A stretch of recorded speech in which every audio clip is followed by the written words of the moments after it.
Daniel, there's another site that I would love to talk to you about, and this is a site that you yourself have contributed to. And of course, I'm speaking of Faywood Hot Springs in New Mexico. Yes. Well, in 1995, early 1996, I moved to the Mimbres River Valley, which is in between Deming and Silver City, New Mexico.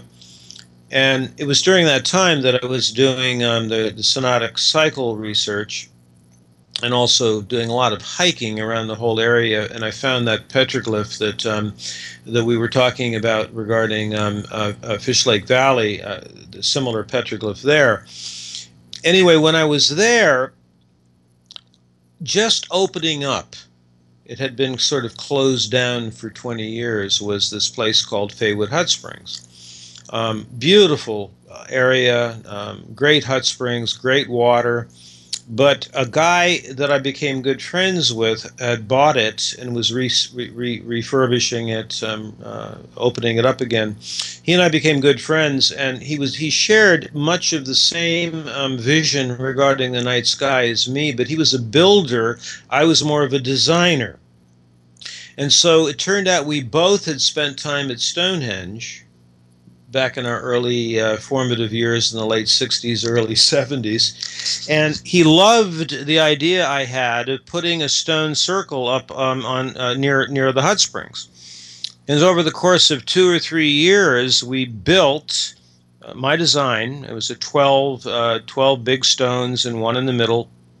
And over the course of 2 or 3 years, we built it where we'd put the stone in at the appropriate season. Now, it turned out that I just sensed into it. I didn't really have this, hadn't plotted the whole thing out. I just went up on the top of the hill and I said, oh, here's the center. It feels like the center should be here.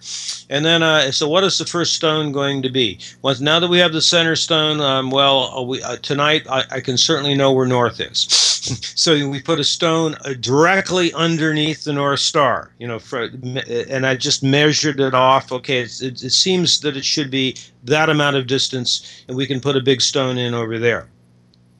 And then you can actually then from once you put in north, and you have the center stone, then it's easy to put in the south one, which is exactly the other side. And then over the course of 2 or 3 years, we would go there to put the stone in specifically for solstices and for equinox. So it's not like we, measured it with some protractor or something. We just made it a living experience of putting the stone in exactly as we saw it at the season. And so over the course of a number of years in ceremony, bringing groups there, we completed the stone circle, and the very last stone we put in was for the winter solstice. So we completed the stone circle at a winter solstice event. And it turned out that when the final stone went in, from the center of the circle, it was exactly in line with where the hot springs, where the water was coming out of the land. So the alignment with the natural sacred site of the hot springs was just really precise. Then we made the discovery that the dimension, the diameter of the stone circle, was precisely the diameter and the dimension of Stonehenge, which was quite mind-blowing because we didn't really plan it out that way, but it was as if the site dictated that would be the size. And so we have this. It's there. It's still there. It's functioning. We're having another group there in June.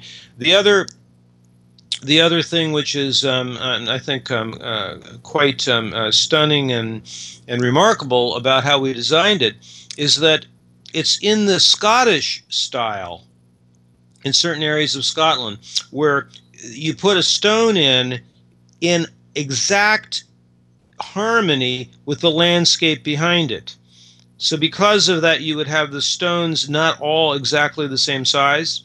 depending on where you are in the middle of the circle, the stone, that one stone might be shorter, one other would be higher, depending on what the background is. But this is on the top of a hill, and you have a complete 360-degree horizontal view, which but it's still not entirely flat, although you see everything. So the stones are geometrically set up in the way that I'm describing. What else could I share about it? It's just it's a very powerful living site. You know, what happened was the man who built it, the man who was able to get the big stones and put them in according to the design.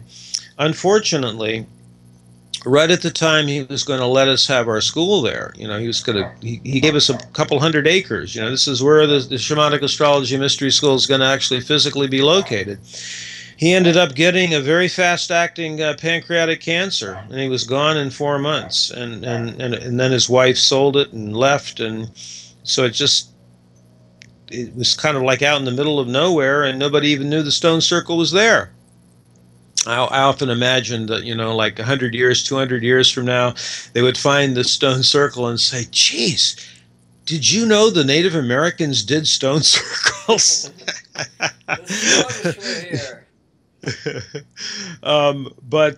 Anyway, we're now also taking the group back there too. So it's very intriguing that both the Fish Lake and the Faywood sites came in 19 years ago.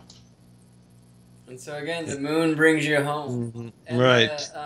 The return to Faywood that you speak of is the summer solstice event, which will be led by Kaylin Castell and Tammy Brunk, to celebrate the full ascension of Venus in her synodic cycle, the crowning of the goddess, as it were.